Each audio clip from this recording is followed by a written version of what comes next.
Imagine loving someone with your whole heart, being offered everything you have ever wanted: a home, a fortune, the man himself, and then, at the last possible second, turning and walking away into the dark, with no money, no family, and nowhere to go.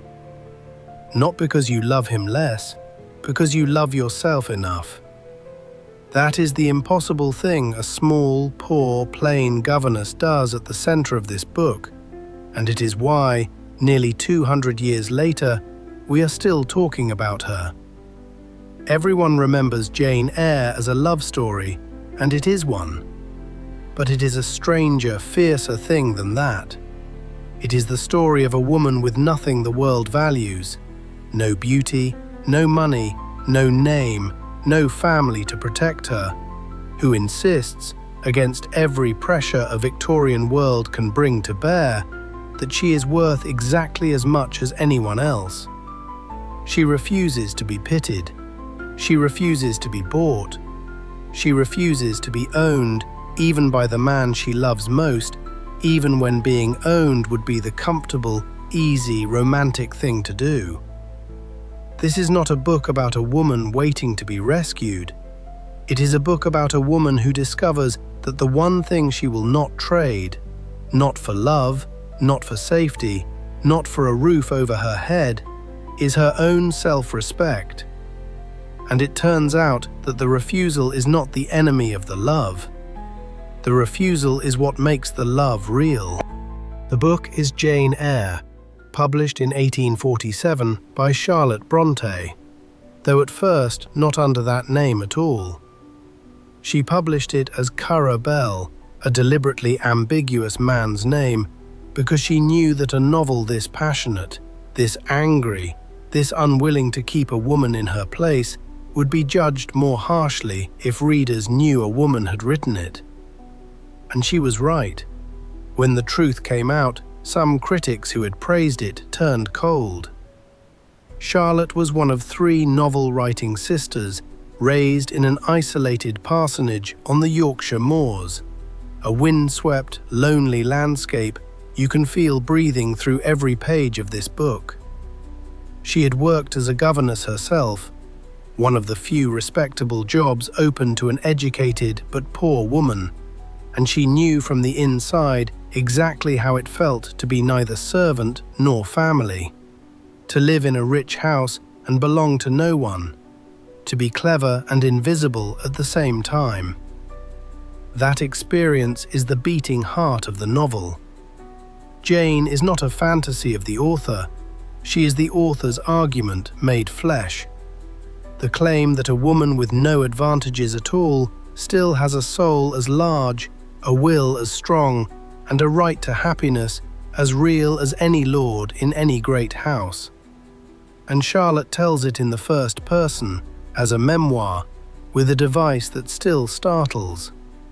Again and again, Jane turns from the story and speaks directly to us.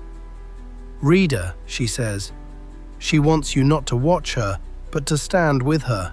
Here is the whole novel in one sentence. A poor, plain orphan refuses at every turn to trade her self-respect for love, safety, or belonging, and proves that dignity and passion are not enemies, but the same fire, by walking away from the man she wants until she can meet him as an equal, and only then coming back. Everything in the book turns on that single principle. Jane wants love more than almost anything. She is starved for it from the first page, an unloved child in a house full of people. But she will not take love on terms that make her less than a full human being. Not as a dependent, not as a mistress, not as a rescued charity case, and not as a dutiful wife with no love in it. She would rather be free and alone than owned and comfortable. And the astonishing thing is that this refusal is not cold. It comes from the most passionate heart in Victorian fiction. We will walk it in 5 beats. The Red Room, Thornfield, the madwoman, walking away, and equal at last. First, the Red Room. Jane begins as an orphan of 10, taken in by a wealthy aunt who despises her, bullied by her cousins, a small, unwanted creature in a great cold house called Gateshead. When she finally fights back against a cruel cousin, she is punished by being locked alone in the Red Room, the chilly, grand, disused chamber where her uncle died. And there, terrified in the dark, something in her is born that will never die. A burning sense of injustice and the conviction that she does not deserve this. She is shipped off to Lowood, a charity school for poor girls run by a cold hypocrite who starves and humiliates them in the name of Christian humility, where her one friend dies of the neglect. And here Charlotte plants the theme that will govern everything.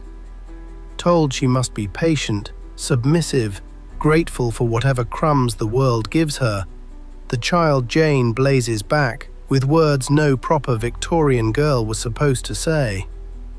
When you are struck without a reason, she insists, you should strike back again very hard. Everyone else at Lowood learns to bow their heads. Jane learns something else, that her low birth, her poverty, her plainness, the fact that the world has decided she is nobody, does not settle the question of her worth. That question, she decides, is hers to answer. And in an age that told the poor and the female to know their place and be thankful, that quiet certainty was radical. Where you come from does not decide what you are worth. Only you get to decide that, and no aunt, no school, no fortune, no man gets a vote. Second, Thornfield. Grown now and trained as a teacher, Jane advertises for work and becomes a governess at Thornfield Hall, a rambling, half-shut, faintly sinister mansion belonging to a man named Edward Rochester. Moody, ugly, brilliant, 20 years her senior, and unlike anyone she has ever met. He does not talk to her the way a rich man talks to a poor employee. He argues with her. He teases her, provokes her, demands her real opinions, and is delighted when she gives them back, sharp and unafraid. For the first time in her life, Jane is not invisible. Someone is actually listening, treating her plain, penniless, low-born self as a mind worth sparring with. And slowly, dangerously, across a gulf of class and money and age that every rule of their world says cannot be crossed, they fall in love. But watch what kind of love it is, because this is Charlotte's whole revolution. It is not built on Jane's beauty, because she has none, and the book says so plainly. It is not built on money, or rank, or him rescuing her. It is built on the one thing that makes two people actually equal, that they see each other, exactly, and neither one looks away. When Rochester finally tests her by pretending he will marry a beautiful, wealthy society woman, Jane's dignity breaks open into one of the most famous speeches in the English language, and it is not a plea for pity. It is a demand to be recognized as an equal soul. She cries out to him, "Do you think, because I am poor, obscure, plain and little, I am soulless and heartless? You think wrong." And then the line that turns the whole book. I am not talking to you now through the medium of custom, conventionalities, nor even of mortal flesh. It is my spirit that addresses your spirit, just as if both had passed through the grave and we stood at God's feet, equal as we are. That is the love this book is fighting for. Not to be adored for what you look like or own, but to be met, spirit to spirit, as an equal. The deepest love, it says, needs equals and no audience. Third, the madwoman. Rochester, it turns out, was never testing her for cruelty's sake. He loves her, and he asks her to marry him, and Jane, disbelieving her own happiness, says yes. And here the novel could have ended, sweetly, as a fairy tale about the plain girl who wins the master of the house. Charlotte refuses, because Thornfield has been keeping a secret, and the reader has felt it all along. Strange laughter in the night, a fire in Rochester's bed, an attack on a guest. On the morning of the wedding, at the very altar, the truth erupts. Rochester already has a wife. She is alive, upstairs, locked in a hidden room on the 3rd floor. Bertha, once beautiful, now violently insane, kept in the attic for years. He never told Jane because he wanted her too badly to lose her. And now he begs her to stay anyway, to go abroad with him, to live as his beloved, since the law will never let him marry her. And here is the crisis on which the entire novel balances. Jane loves him more in this moment, ruined and desperate, than she ever has. Every feeling in her body wants to say yes. Staying would be warm and safe and full of the only love she has ever known. But she would be his mistress, not his wife. Dependent, unequal, kept. Exactly the kind of owned creature she has refused to be since she was 10 years old in the Red Room. And she understands something the desperate always forget, that loving another person is never a good enough reason to abandon yourself. If she gives up her self-respect to keep him, she will have nothing left worth loving, and the love itself will rot. The one person she must never betray, she realizes, is the one looking back at her in the mirror. She says it to herself in words that ought to be carved somewhere.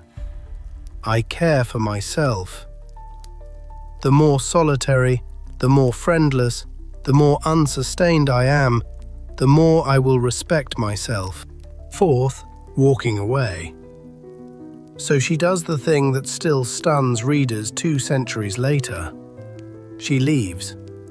In the night, with almost no money, telling no one, she slips out of Thornfield and away from the man she loves more than her own life. Choosing hard freedom over comfortable captivity, dignity over happiness, herself over him. And it very nearly kills her.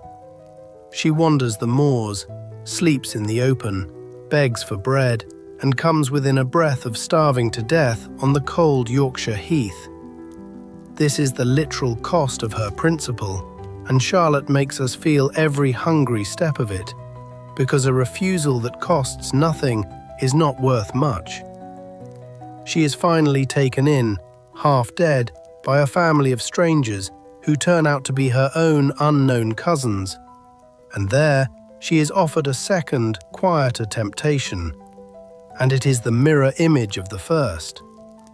St. John Rivers, a cold, handsome, iron-willed clergyman, asks her to marry him, not out of love, which he openly says he does not feel, but out of duty, so she can serve as his missionary wife in India.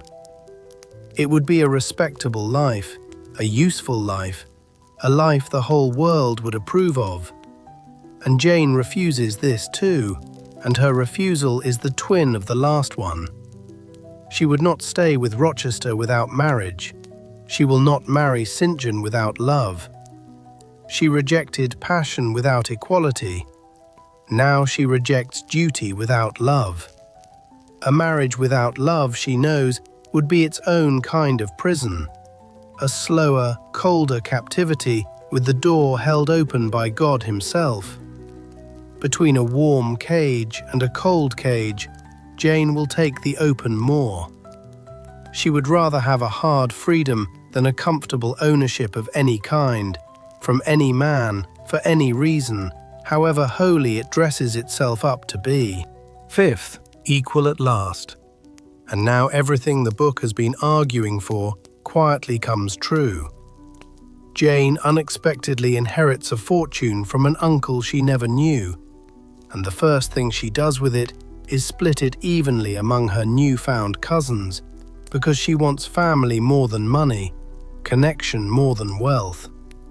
For the first time in her life, she is independent. Not poor, not dependent, not anyone's charity case, a woman who owes nothing to anyone. And it is precisely then, at the peak of her freedom, that she hears, across the miles, in one of the book's strange, dreamlike moments, Rochester calling her name. She goes back, but she goes back to a changed world. Thornfield has burned to the ground, the mad wife set it alight and died in the flames, and Rochester, trying to save her and his servants, was maimed and blinded in the fire. The proud master of the house is now humbled, dependent, in the dark. And here is why the ending works, why it is not a betrayal of everything that came before. The two of them can finally marry as equals, because now she has money and freedom, and he has lost the power and pride that once towered over her. She comes to him not as a rescued girl, but as a free woman who chose him, out of a full and independent life she could have kept for herself. And so the most famous 4 words in the book land with their full, earned weight. Reader, I married him. Not I was married, not he took me. She married him, the active verb, the free choice of a woman who could have walked away forever, and came back only because she wanted to, and only when she could do it standing up straight. So what does all of it add up to? On the surface, Jane Eyre is a Gothic romance, a mysterious mansion, a brooding master, a secret in the attic, a fire, a wedding. But underneath the storm and the moonlight, Charlotte Bronte is making one steady, radical argument, and every beat of the plot is built to prove it. That a human being's worth is not decided by beauty or money or birth or gender, and that real love can only exist between equals who are both free to walk away. Jane is given, in turn, every reason the world offers to sell her dignity cheap. She is offered belonging if she will only be grateful and small. She is offered passion if she will be a kept mistress. She is offered respectability if she will be a loveless wife. And to each she says no, not out of coldness, but out of the deepest self-respect a character in Victorian fiction had ever been allowed to show. What makes her heroic is not that she loves. Everyone in novels loves. What makes her heroic is that she will not let love, or fear, or loneliness, or even near starvation talk her out of belonging to herself first. And the miracle of the ending is that the refusal is vindicated. She does not lose the love by insisting on her equality. She wins the only kind of love worth having, the kind that comes to you when you are already whole and could have lived without it. Here is the one thing to carry out of this book and into your week. Notice the deals the world quietly offers you, the ones that ask you to shrink yourself a little in exchange for love or safety or approval. They rarely arrive as villains. They arrive as warmth, the relationship that would be lovely if you would only stop having so many opinions.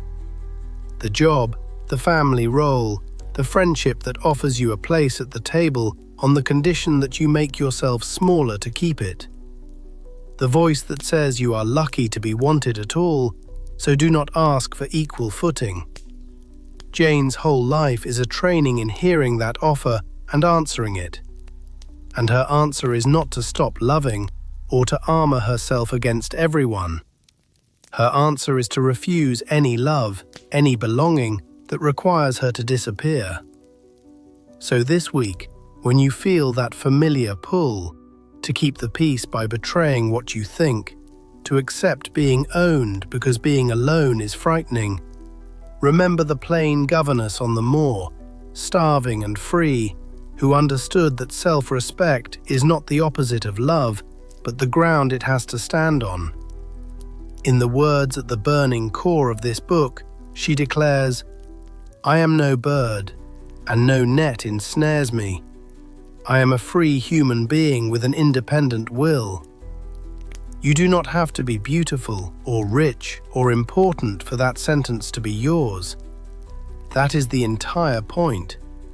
It belonged to a poor, plain orphan who had nothing, and she said it anyway, and the world has never stopped listening.